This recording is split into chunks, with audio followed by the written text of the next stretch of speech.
नमस्कार, आप देख रहे हैं न्यूज़ 24। मैं हूं आप सभी के साथ विपनेश माथुर। आज ब्रेकिंग विद एजेंडा में बात होगी बीजेपी का पश्चिमी प्लान, मेगा प्लान, किसान करेंगे घमासान। यह है बड़ा सवाल।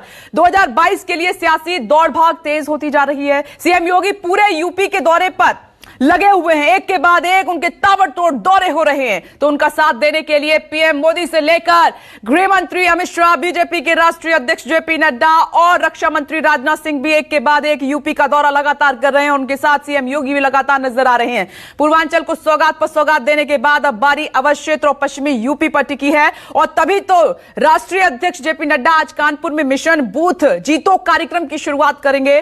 तो 25 नवंबर को प्रधानमंत्री नरेंद्र मोदी यूपी को जेवर एयरपोर्ट की सौगात देंगे और जिससे पहले सीएम योगी आज वहां की तैयारियों का जायजा लेने पहुंचेंगे। इस बीच खबर यह भी है, बड़ी खबर, कि यमुना एक्सप्रेसवे का नाम बदलकर अटल बिहारी वाजपेयी एक्सप्रेसवे करने की तैयारी है। और वहीं अखिलेश विजय यात्रा के जरिए यूपी को साधने की कोशिश में लगे हुए हैं, लेकिन पश्चिमी यूपी में अब तक वो जयंत चौधरी को नहीं साध पाए हैं। सूत्रों से खबर यह भी है कि जयंत चौधरी की बीजेपी से बात चल रही है। तो इधर दिल्ली में ममता बनर्जी भी एक्शन में नजर आएंगी। आज वो कांग्रेस अध्यक्ष सोनिया गांधी से मुलाकात करेंगी, इस पर नजर रहेगी। दोनों के बीच माना यह जा रहा है कि 2022 पर बात बन सकती है। तो ये आज की बड़ी खबरें हैं जिस पर लगातार हमारी नजर रहेगी, क्योंकि 2022 की तैयारियां जोर शोर से चल रही हैं। उत्तर प्रदेश में आप देख रहे हैं कि बीजेपी एक बार फिर से अपनी जीत को दोहराने के लिए मेगा प्लान के साथ मैदान में उतरी हुई है। बीजेपी के बड़े नेता और राष्ट्रीय अध्यक्ष जेपी नड्डा उत्तर प्रदेश में 2 दिन का दौरा है, दूसरा दिन है कानपुर में रहेंगे, वहां पर जीत का मंत्र देंगे।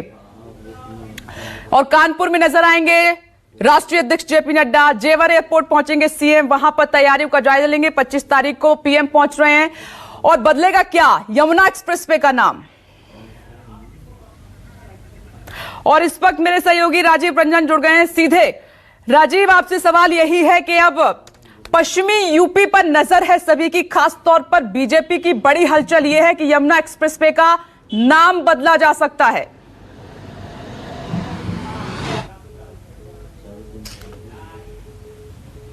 राजीव,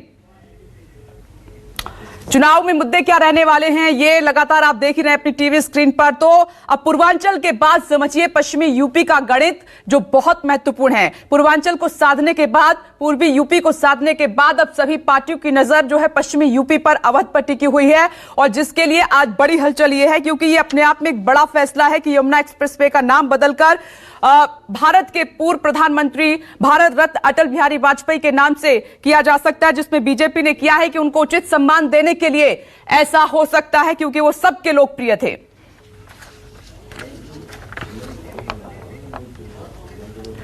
इस वक्त हमारे साथ खास मेहमान मौजूद हैं। Manish Shukla ji, BJP spokesperson, इस वक्त हमारे साथ जुड़ गए हैं। साथ ही कांग्रेस स्पोक्स पर्सन गौरव कपूर जी हमारे साथ मौजूद हैं। Samajwadi Party spokesperson doctor Aziz Khan हमारे साथ जुड़ गए हैं। साथ ही मेरे 2 सहयोगी आपको टीवी स्क्रीन पर नजर आएंगे, राजीव रंजन और मानस श्रीवास्तव कानपुर से हमारे साथ मौजूद रहेंगे। उनसे हम बात करेंगे, लेकिन सबसे पहले मनीष शुक्ला जी, पहला सवाल मेरा आपसे, चर्चा की शुरुआत आपसे कर रही हूं कि पूर्वांचल को साधने के बाद अब पश्चिमी यूपी पर नजर और सीधे यमुना एक्सप्रेसवे का नाम बदला जा रहा है, इसकी प्लानिंग चल रही है। देखिए, निश्चित रूप से उत्तर प्रदेश में 300 प्लस सीटों का जो जीत का हमारा लक्ष्य है उसको प्राप्त करने के लिए गाजीपुर से गाजियाबाद सभी जगहों पे जब हम जीत दर्ज करेंगे तभी उस लक्ष्य को प्राप्त करेंगे। और पूरे उत्तर प्रदेश में एक साथ कार्यक्रम हमारे चल रहे हैं। 6 क्षेत्र उत्तर प्रदेश हैं जहां बूथ अध्यक्ष सम्मेलन हो रहा है। कल माननीय राष्ट्रीय अध्यक्ष जेपी नड्डा जी गोरखपुर के सम्मेलन को संबोधित किए हैं। आज कानपुर अर्थात बुंदेलखंड और कानपुर क्षेत्र के सम्मेलन को संबोधित करेंगे। ये भारतीय जनता पार्टी का स्पष्ट मानना है कि चुनावी महाभारत में मतदान के दिन जो बूथ का अध्यक्ष होता है वही उस बूथ का अर्जुन होता है। और इसलिए राष्ट्रीय अध्यक्ष यानी हमारा जो संगठन है उसके सर्वोच्च व्यक्ति सबसे छोटी इकाई बूथ के अध्यक्ष से सीधे रूबरू होंगे, बातचीत करेंगे, संवाद करेंगे। अध्यक्ष के द्वारा उष्मा से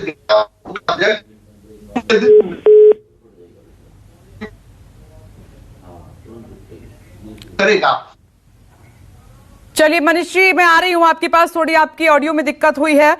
गौरव कपूर जी, कैसे देख रहे हैं आप पश्चिमी यूपी पर बीजेपी की नजर और यमुना एक्सप्रेसवे का नाम बदलने की प्लानिंग चल रही है और भारत के पूर्व प्रधानमंत्री जो आपके भी लोकप्रिय रहे हैं उनके नाम से रखा जा सकता है।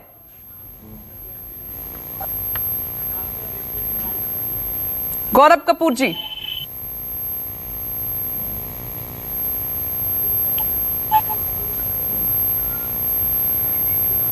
चलिए उनसे भी संपर्क अभी नहीं हो पा रहा है, लेकिन राजीव, मैंने आपसे सवाल पूछा था, शायद अब मेरी आवाज आप तक पहुंच रही हो कि पूर्वांचल के बाद पश्चिमी यूपी को बीजेपी साध रही है और बड़ा फैसला यह कर लिया कि यमुना एक्सप्रेसवे का नाम बदल सकती है बीजेपी।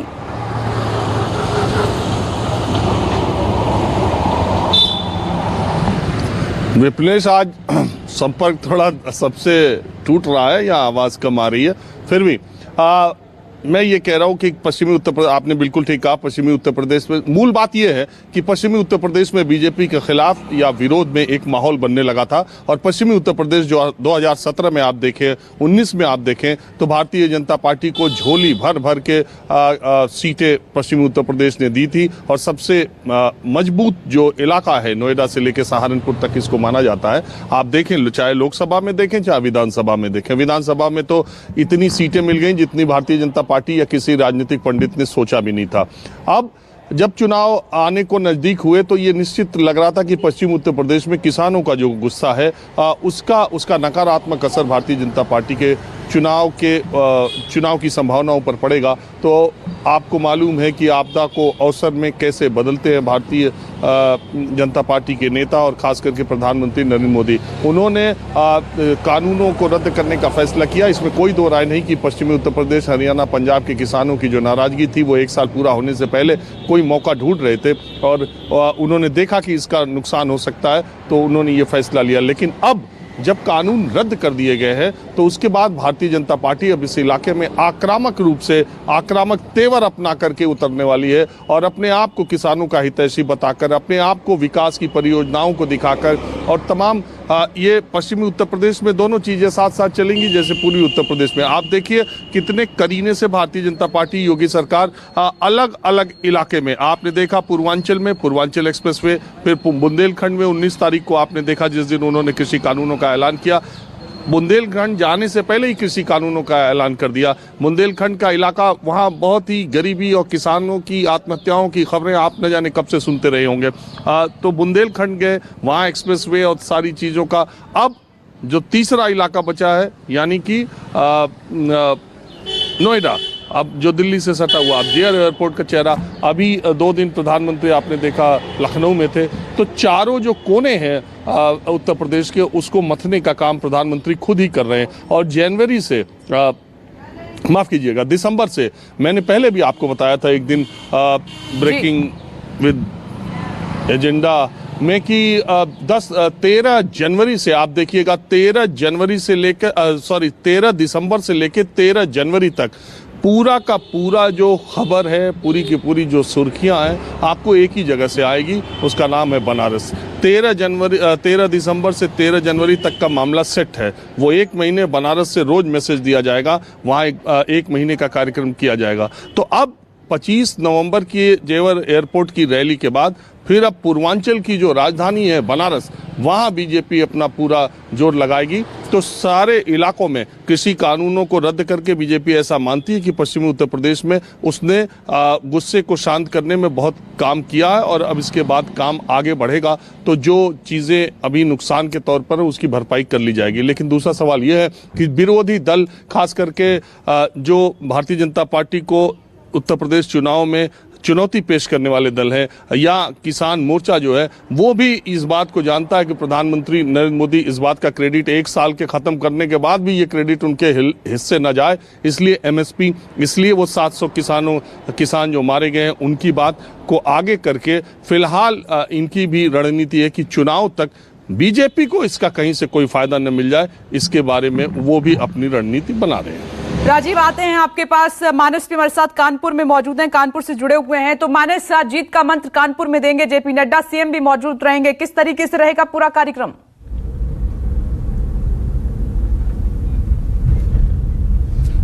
देखिए, कानपुर में आज करीब 3 घंटे का कार्यक्रम है मुख्यमंत्री योगी आदित्यनाथ और जेपी नड्डा का। थोड़ी देर में अभी पहुंचेंगे कानपुर, उसके बाद एक गुरुद्वारे जाएंगे, वहां पर मत्था टेकेंगे, उसके बाद जो बीजेपी का कार्यालय है वहां पर जाएंगे, कार्यकर्ताओं से मुलाकात करेंगे। लेकिन जो सबसे अहम कार्यक्रम है वो बूथ स्तर के कार्यकर्ताओं से जो संवाद का कार्यक्रम है बूथ अध्यक्षों से, ये बहुत महत्वपूर्ण है। आपको याद होगा कि पिछली बार भी जो बूथ मैनेजमेंट, मेरा बूथ सबसे मजबूत, ये नारा था और पिछले 2 चुनाव में इसका प्रयोग किया गया। जो बीता जो विधानसभा चुनाव हुआ उस वक्त ये नारा दिया गया था कि मेरा बूथ सबसे मजबूत। हर कार्यकर्ता को बूथ अध्यक्ष को जिम्मेदारी दी गई थी कि वो अपने बूथ पर ज्यादा से ज्यादा बीजेपी पक्ष में पोल कराए। और उसके बाद जो लोकसभा चुनाव हुआ बीता 2019 का, उसमें भी आपने देखा कि बूथ मैनेजमेंट जो है वो बहुत काम आया। तो इस बार फिर से बूथ पर काम किया जा रहा है। तो आपको याद होगा अभी बीते दिनों जब अमित शाह आए थे तो उन्होंने भी बूथ लेवल के कार्यकर्ताओं से बातचीत की थी, और अब इसके बाद जेपी नड्डा बूथ स्तर के कार्यकर्ताओं से संवाद करने जा रहे हैं। अपने आप में बहुत महत्वपूर्ण है ये कार्यक्रम, और एक तरीके से कह सकते हैं कि जो चुनावी अभियान है उसमें कहीं न कहीं बीजेपी सबसे तेज, सबसे आगे बढ़ती नजर आ रही है। उसकी जो तमाम जो दिग्गज नेता हैं वो अलग अलग इलाकों में रैलियां कर रहे हैं, जनसभाएं कर रहे हैं, संपर्क संवाद अभियान चलाया जा रहा है। बहुत जल्दी आप देखेंगे कि उत्तर प्रदेश में किसानों के बीच में भारतीय जनता पार्टी एक बहुत बड़ा कार्यक्रम करने जा रही है। तमाम बड़े नेताओं को जिम्मेदारी दी गई है कि वो किसानों के बीच में जाए और उनको समझाएं कि भारतीय जनता पार्टी ने जो भी काम किया वो उनके हक में किया था। एक तरीके से किसानों से संवाद स्थापित करने की कोशिश की जा रही है। लेकिन इन सबके बीच एक दूसरी तरफ से काम हो रहा है, वो हो रहा है संगठन के स्तर पर। और संगठन के स्तर पर अगर आप बात करें तो न केवल अध्यक्ष, जो प्रदेश अध्यक्ष वहां से लेकर के और पन्ना प्रमुख यानी बूथ के भी जो नीचे के जो इकाई होती है उन तक से संवाद स्थापित कर रहे हैं पार्टी के बड़े नेता, और उनको समझा रहे हैं, उनको ट्रेंड कर रहे हैं एक तरीके से कि किस तरीके से उनको अपने बूथ का और बूथ पे जो उनका अपना जो पेज, अपना जो पन्ना है उसका कैसे मैनेजमेंट करना है। इस तरीके से रणनीति समझाई जा रही है कि उनको कैसे काम करने आने वाले चुनाव में। पोलिंग में अभी बहुत वक्त है, लेकिन बावजूद इसके एक एक चीज पे, एक एक स्टेप पे ध्यान दिया जा रहा है भारतीय जनता पार्टी की तरफ से कि कहीं रणनीति में कोई चूक ना हो जाए। तो सरकार के लिहाज से और संगठन के लिहाज से ये 2 तरीके से भारतीय जनता पार्टी काम कर रही है। जो आम लोगों से जनसंपर्क अभियान है, जो तमाम जनता से के बीच में जाने के जो कार्यक्रम है वो तो हो ही रहे, लेकिन संगठन के स्तर पर भी जो काम हो रहा है वो भी अपने आप में बहुत महत्वपूर्ण है। और आज कानपुर से जेपी नड्डा और मुख्यमंत्री योगी आदित्यनाथ बूथ लेवल के कार्यकर्ताओं को रणनीति समझाएंगे, उनको जीत का मंत्र देंगे। विपनेश, डॉक्टर अजीज खान कैसे देख रहे हैं बीजेपी की धमक पश्चिमी उत्तर प्रदेश में? जेवर एयरपोर्ट के साथ खबर यह मिल रही है कि यमुना एक्सप्रेसवे का नाम बीजेपी बदलने जा रही है। क्या काट है आपके पास? जेपी नड्डा ने मोर्चा संभाल लिया है, कानपुर में है वो। देखिए विपनेश जी, नाम बदलने के अलावा और काम रंग बदलने के अलावा बीजेपी और कुछ नहीं करती है। अब साहब यमुना एक्सप्रेसवे का भी नाम बदल देगी। अभी बूथ मैनेजमेंट की बात में सुन रहा था, यही बूथ मैनेजमेंट विपनेश जी पश्चिम बंगाल में भी किया गया था। क्या हश्र हुआ? सारे बड़े नेता, यहां तक अमित शाह जी, मोदी जी और योगी जी भी उत्तर प्रदेश से, इन्होंने डेरा डाल दिया था। क्या हश्र हुआ? पूरी दुनिया ने देखा। दूसरी बात मैं आपको बताना चाहूंगा, दिल्ली में क्या स्थिति रही? वहां तो पूरा कैबिनेट उतार दिया गया था और वहां बूथ मैनेजमेंट से लेकर सारे मैनेजमेंट किए गए। लेकिन हालात क्या है वो सब लोगों ने देखा। एक बात आप समझिए, जब आंधी चलती है ना, तूफान चलता है तो पेड़ गिर जाते हैं, तमाम समस्याएं आ जाती हैं, और वो स्थिति आज बीजेपी के लिए दिख रही है। आज अभी किसान की बात मैं कह रहा हूं, किसान की बात हो रही थी। साहब देखिए, बीजेपी पूंजीपतियों को फायदा पहुंचाने के लिए वो हर संभव प्रयास करेगी और कोशिश कर रही है कि इधर उधर से घुमा करके कैसे उद्योगपतियों का फायदा पहुंचाया जाए। आप लोअर लेवल पे देखें, आप देखिए ग्रामीण में जो अस्पताल है वो आप देखिए किस तरीके से उसको चौपट किया। क्यों? क्योंकि ग्रामीण के जो हॉस्पिटल्स हैं उसमें किसान जाता है इलाज कराने। ग्रामीण के आप स्कूल्स को देखें, प्राइमरी कॉलेज को देखें, आज उसमें टीचर्स नहीं है, वहां कौन पढ़ने जाता है? किसान का बच्चा। तो सबसे पहला जो टारगेट बीजेपी का है वो किसानों को तोड़ना। किसानों को इस कदर डैमेज कर दो कि साहब उनका बच्चा पढ़े ना, उनको हॉस्पिटल्स ना मिले, हर तरीके से डैमेज करो। एक बात और बताऊं, अभी आप कह रहे हैं कि साहब प्रधानमंत्री जी दौरा, अभी प्रधानमंत्री जी ने तो उत्तर प्रदेश में डेरा डाल दिया, अमित शाह जी ने डेरा डाल दिया, और 2-2 जिले मिले हैं, चाहे जेपी नड्डा साहब हो, अमित शाह जी हो, राजनाथ सिंह हो। लेकिन डॉक्टर अजीज खान, वो पश्चिम बंगाल है, ये उत्तर प्रदेश है, ये वही उत्तर प्रदेश है जिसने आपको सत्ता से उखाड़कर फेंककर बीजेपी को वेलकम किया है। देखिए विपनेश जी, अहंकार टूट जाता है और ये सत्ता आता जाता रहता है। आज वो है, आने वाले वक्त में हम होंगे, कोई और होगा, उसके बाद परिस्थितियां बदलती रहती है। इसका अहंकार नहीं होना चाहिए इंसान को। एक बात और बता दे, हम एक बात, अगर ये सत्ता का अहंकार खत्म ना हो गया होता तो आज मोदी जी जैसे एक अहंकारी शख्स, बीजेपी एक अहंकार में डूबी हुई है, आज किसानों का आगे झुक गई। वो माननीय प्रधानमंत्री महोदय कि सैकड़ों किसान आत्महत्या कर लिए, मर गए, जिसका झुकता है, माफी मांगता है, इसको तो विनम्र कहा जाता है। डॉक्टर अजीज खान आप अहंकार बोल रहे हैं, मैं चाहती हूँ मनीष शुक्ला इसका जवाब दें। 10 सेकंड कंप्लीट ओके, कंप्लीट कीजिए डॉक्टर अजीज खान, कंप्लीट कीजिए। एक प्रधानमंत्री महोदय ने ट्वीट तक नहीं किया, श्रद्धा सुमन तक अर्पित नहीं किया, आज वो माफी मांग रहे हैं। साहब कहीं ना कहीं वोट का चोट है, वो किसानों से हमदर्दी नहीं अच्छा, मुझे ये बताइए डॉक्टर अजीज खान, अगर यमुना एक्सप्रेसवे का नाम अटल बिहारी वाजपेयी एक्सप्रेसवे हो जाता है तो समाजवादी पार्टी को कोई आपत्ति तो नहीं है? देखिए आपत्ति क्या भाई, लगातार नाम ही बदला है, इसके अलावा तो कोई काम नहीं किया। इकाना स्टेडियम का, उसका भी नाम अटल बिहारी वाजपेयी रख दिया गया। देखिए अपने नेता का नाम जो है खुद बना करके करें, खुद शिलान्यास करें, लोकार्पण करें, ये तो उनसे हो नहीं पाएगा। ये तो दूसरों के नाम को इस्तेमाल करते हैं साहब, यही हमें आपत्ति है और इसके अलावा कोई आपत्ति नहीं है। मनीष शुक्ला जी जवाब दीजिए। माननीय अटल बिहारी वाजपेयी जी देश के बहुत बड़े नेता हैं, देश के बहुत बड़े नेता हैं और बीजेपी के बहुत बड़े नेता। इनकी जिम्मेदारी है कि उनके नाम से कोई काम करे। हो जाइए जी। देखिए अभी क्षेत्र से बूथ सम्मेलन हो रहा है। मैंने चर्चा के पहले दौर में कहा, आपने कहा आवाज नहीं गई, कहां तक गई थी मुझे नहीं पता। एक तो क्षेत्र से बूथ अध्यक्ष सम्मेलन हो रहा है कल गोरखपुर में और आज कानपुर में।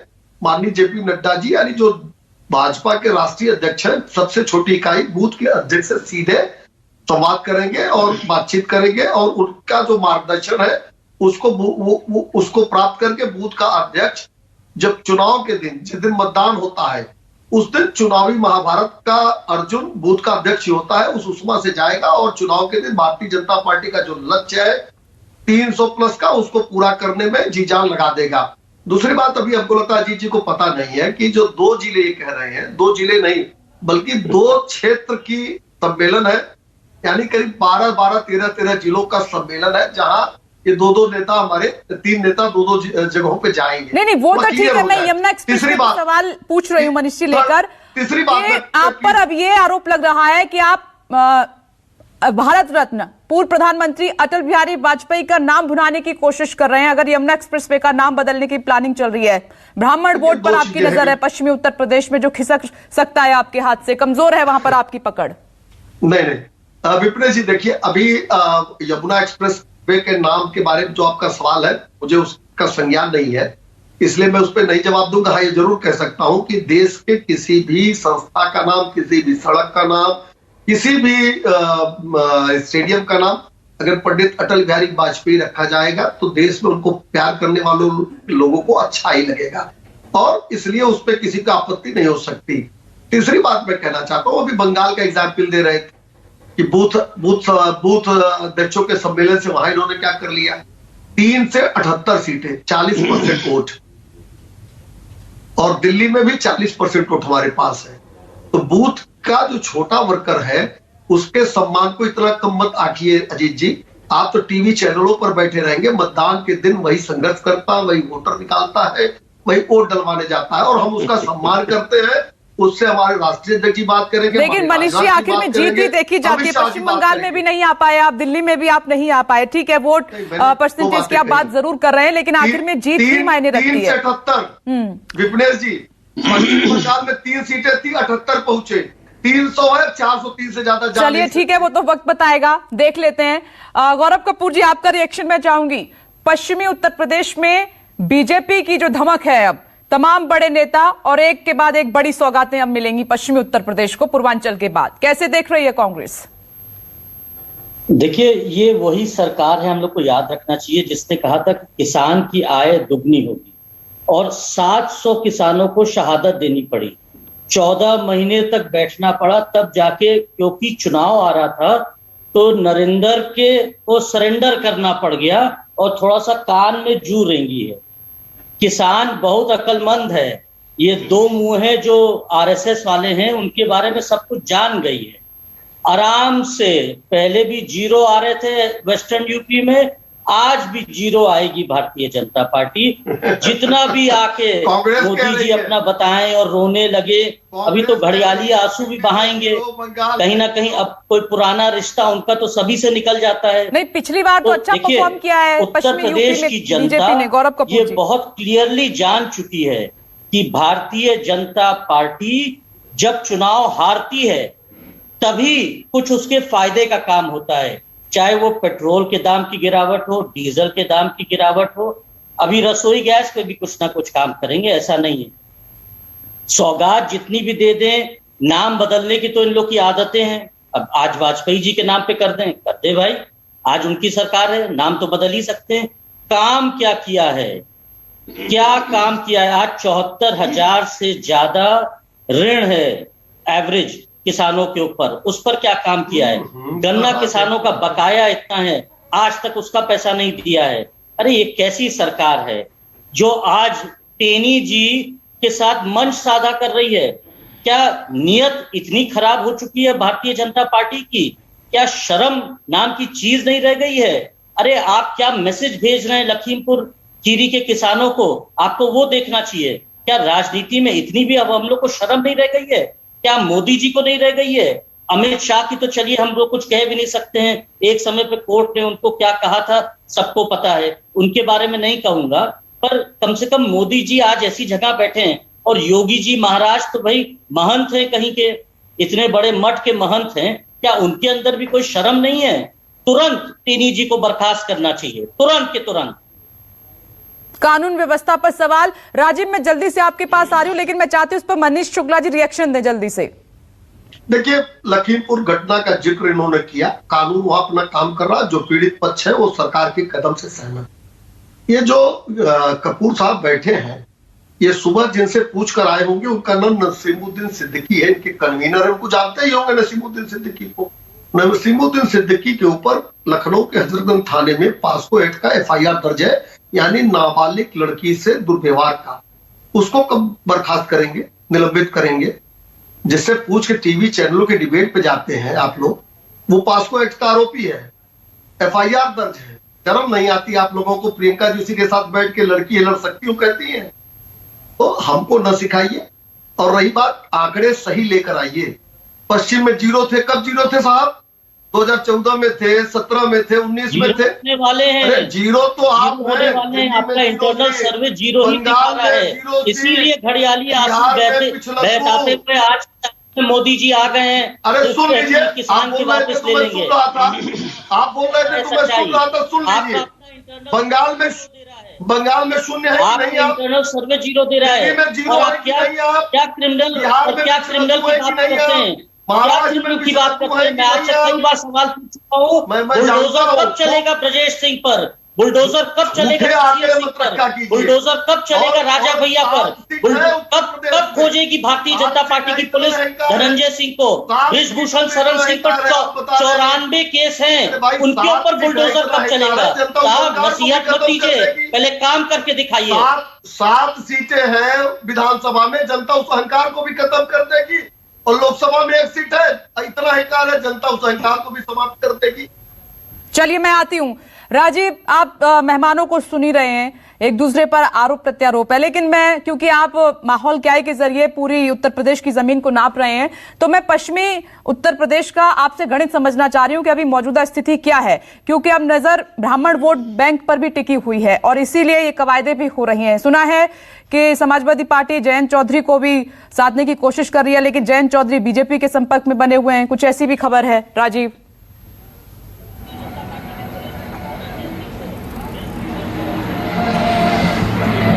देखिए विपनेश, जयंत चौधरी और अखिलेश यादव एक नेचुरल अलायंस के तौर पे देखा जाता है। बहुत बार इन दोनों पार्टियों का गठबंधन हुआ है और अभी भी उस दिशा में ही मुझे लगता है कि ज़्यादा प्रयास चल रहा है। लेकिन हैरानी वाली बात या चौंकाने वाली बात आप कहिए कि प्रधानमंत्री के कृषि कानून वापस लेने के बाद जयंत चौधरी कुछ दिखाई नहीं पड़ रहे हैं। ऐसे समय में जब उत्तर प्रदेश में चुनाव और पश्चिमी उत्तर प्रदेश में इतनी तेजी से और इतना बड़ा मुद्दा कृषि कानून रद्द हो गया, तो जयंत चौधरी की वो सक्रियता या उस तरीके से वो सार्वजनिक तौर पर नजर नहीं आ रहे हैं। पता नहीं वो नफा नुकसान क्या निकाल रहे हैं, इसी से लोग अंदाजा भी लगा रहे हैं कि कहीं वो पैतरा बदल न दें जयंत चौधरी। दूसरी बात यह है कि जो अभी हम बात कर रहे थे किसानों के बारे में, विपनेश, किसानों की जो दशा और दिशा है वो मोदी योगी सरकार के आने के बाद ही एकदम से खराब हो गई है। ऐसा नहीं है कि इसके पहले वो सोना उगाते थे और बिल्कुल से समृद्ध थे। पिछले 70 सालों की सरकारों को भी किसानों की इस दशा दिशा के लिए बहुत जिम्मेदार माना जाएगा। हाँ, ये कहा जा सकता है कि जो कहा गया पिछले 7 वर्षों में देश में, जो कहा गया उत्तर प्रदेश में 5 सालों में, वो ये सरकारें भी उस तरीके से नहीं कर पाई जैसे पिछली सरकारें नहीं कर पाई थी। लेकिन इसके लिए जिम्मेदार सब है। जहां तक यमुना एक्सप्रेसवे पर पंडित अटल बिहारी वाजपेयी का नाम के नाम से करने की बात है, तो मैं मानता हूं कि देश का कोई भी इंफ्रास्ट्रक्चर प्रोजेक्ट अगर अटल जी के नाम से रखा जाएगा तो उस प्रोजेक्ट की ही इज्जत बढ़ेगी। उसमें अटल जी का ऐसा कद और ऐसी शख्सियत रही है कि उस प्रोजेक्ट की ही हैसियत में इजाफा होगा। लेकिन दूसरा तथ्य ये भी है कि अगर आप कोई इंफ्रास्ट्रक्चर प्रोजेक्ट आप स्क्रैच से शुरू करते हैं, आप ही शुरू करते हैं, आप ही नींव डालते हैं, आप ही इमारत बनाते हैं, आप ही रंगाई पुताई करते हैं, तो आप नाम रखते हैं तो ज़्यादा अच्छा लगता है। बनवाया किसी और ने हो, नाम आप रख दें। मुझे याद नहीं आता कि योगी सरकार ने इंफ्रास्ट्रक्चर का कोई बहुत बड़ा प्रोजेक्ट, मुझे ऐसे याद नहीं आता कि गाजियाबाद से गाजीपुर तक उन्हीं की सरकार में शुरू हुआ हो, उन्हीं की सरकार में ख़त्म हुआ हो। ऐसा कोई प्रोजेक्ट मुझे ऑफ हैंड याद नहीं आ रहा है और मुझे लगता है कि बहुत सारे लोगों को याद नहीं आएगा जो अभी शुरू होकर के ख़त्म हो गया हो। तो ये बात है कि आपकी सरकार है, जैसे टीएमसी की सरकार, जब सीपीएम, मुझे मालूम है पश्चिम बंगाल में मैंने खुद अपनी आंखों से देखा था, जब टीएमसी की दूसरी बार सरकार बनी थी तो जो सीपीएम के दफ्तर थे ना, वहाँ भी टीएमसी वालों ने अपना झंडा बना दिया और उसी को अपना टीएमसी का दफ्तर बना लिया। तो सरकार आप ही की है, आप जो चाहे वो करें, लेकिन अब अगले 2 महीने में चुनाव होना है और ये मैं आपको बता रहा हूं कि किसी कानून रद्द करने के बाद भारतीय जनता पार्टी इसको अपनी कमजोरी के तौर पर नहीं, अपनी ताकत के तौर पर लेकर के सामने जाएगी और पश्चिमी उत्तर प्रदेश में वही समीकरण जो पिछले चुनाव में है, भारतीय जनता पार्टी उधर जाने की कोशिश करेगी। जबकि जाट किसान और दूसरे किसान पिछले 1 वर्षों में जो संघर्ष कर रहे थे, उस संघर्ष को वोटों में भुनाने का, वोटों में कैसे भुनाया जाए, ये विपक्ष की रणनीति होगी और सब कुछ सारा दारोमदार इसी पर टिकेगा। बिल्कुल आप सही कह रहे हैं। जाटलैंड, ब्राह्मण, वोट बैंक, सब पर इस पर नजर है बीजेपी की। अब बीजेपी न सिर्फ अन्य पार्टियों की भी है। मनीष जी, मैं इस पर जवाब लेती हूँ, एक बार मानस, क्योंकि आप भी उत्तर प्रदेश में हैं, हर जगह आप जाते हैं, क्या इस बार 2017 की बात करें, लोकसभा चुनाव की बात करें, 14 की बात करें, 19 की बात करें, तो अच्छी खासी बढ़त लहर में बीजेपी को मिली पश्चिमी उत्तर प्रदेश में, जो अन्य पार्टियों के गढ़ रहे वहां सेंध मारी। इस बार क्या चैलेंज है बड़ा?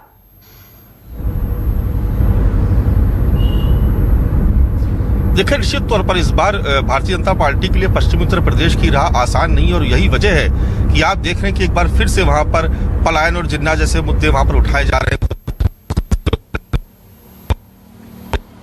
उनको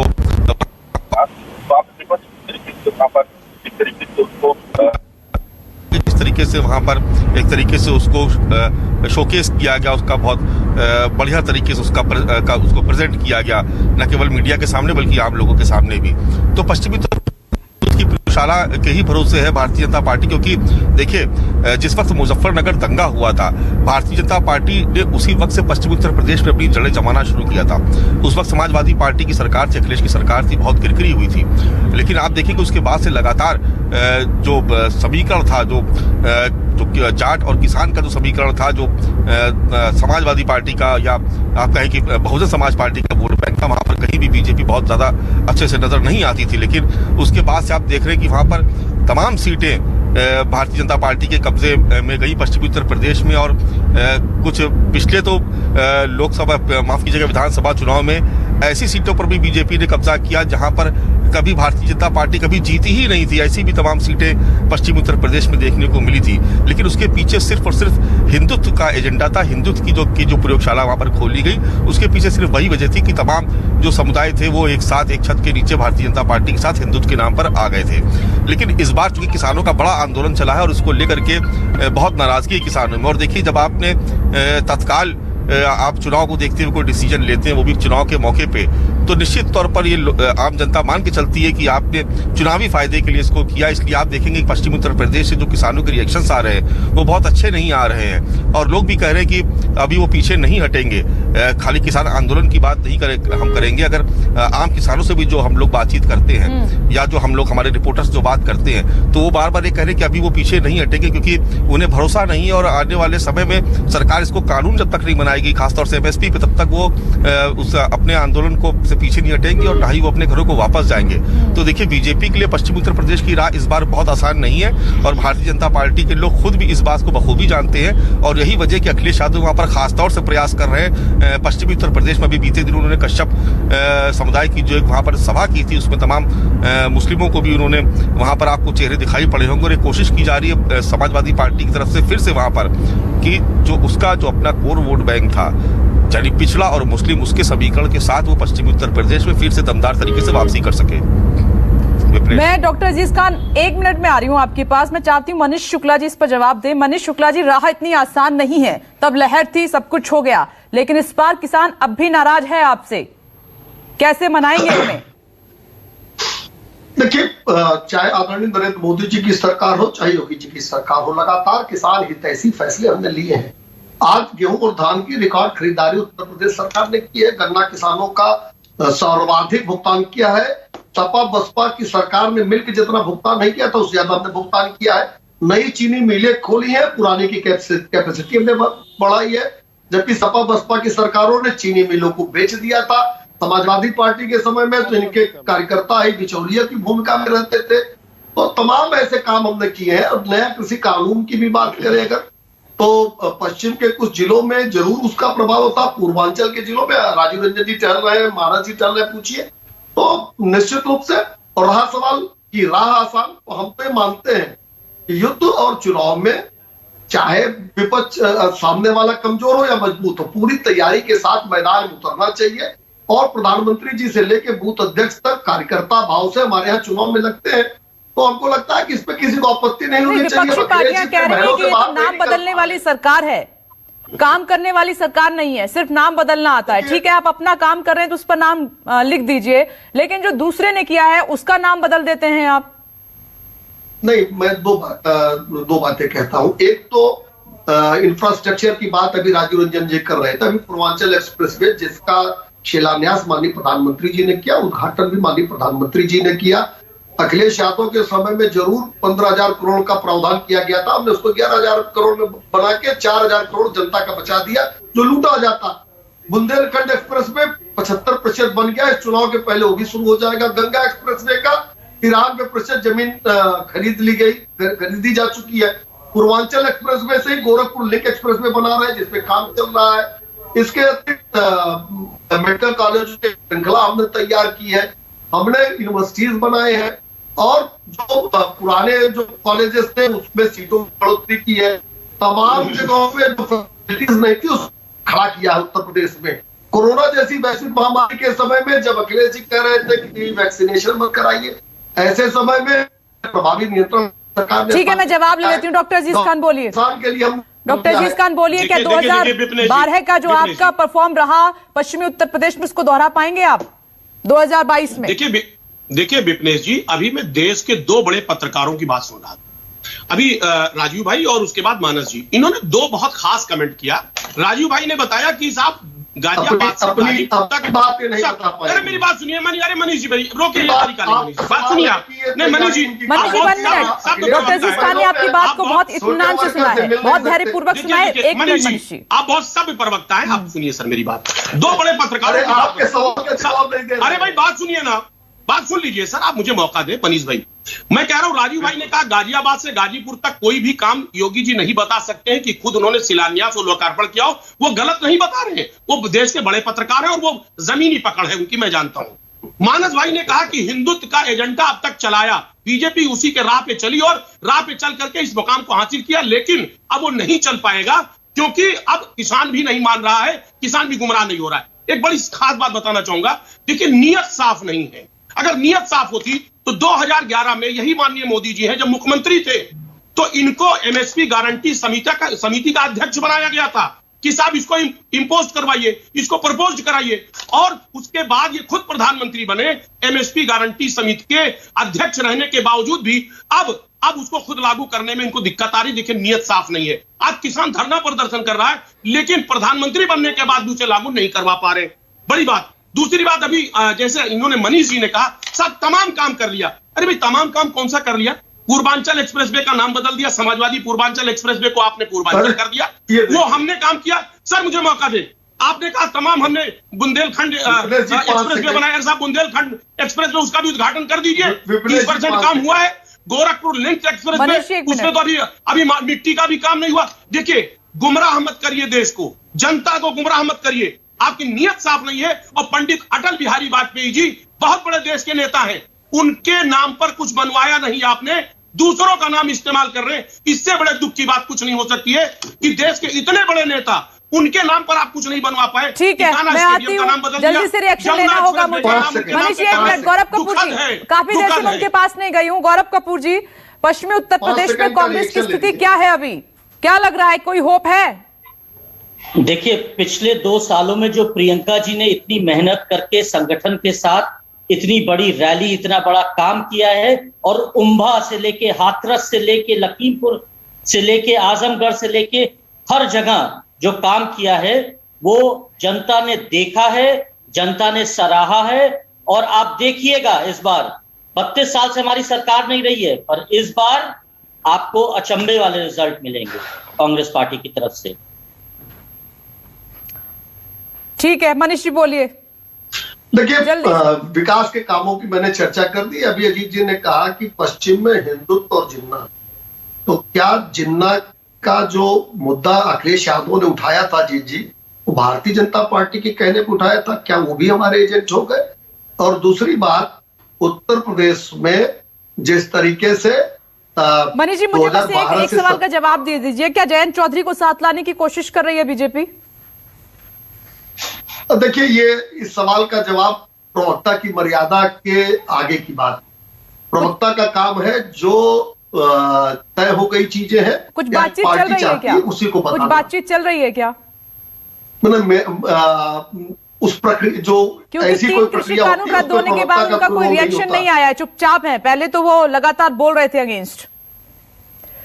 चलिए, वक्त की कमी है। मनीष जी, माफी चाहती हूँ, यहीं पर विराम देना होगा चर्चा का। आप सभी चर्चा को बहुत बहुत शुक्रिया आप सभी का। एक छोटा सा ब्रेक, फौरन लौटेंगे। देखते रहिए न्यूज़ 24। नमस्कार, मैं हूं मानक गुप्ता। अगर आपको हमारा ये वीडियो पसंद आया हो तो इसे लाइक और शेयर जरूर करें, और हां, हमें सब्सक्राइब और फॉलो करना ना भूलें, ताकि आप देश और दुनिया की कोई खबर मिस ना करें। तो जुड़े रहिए हमारे साथ और देखते रहिए न्यूज़ 24।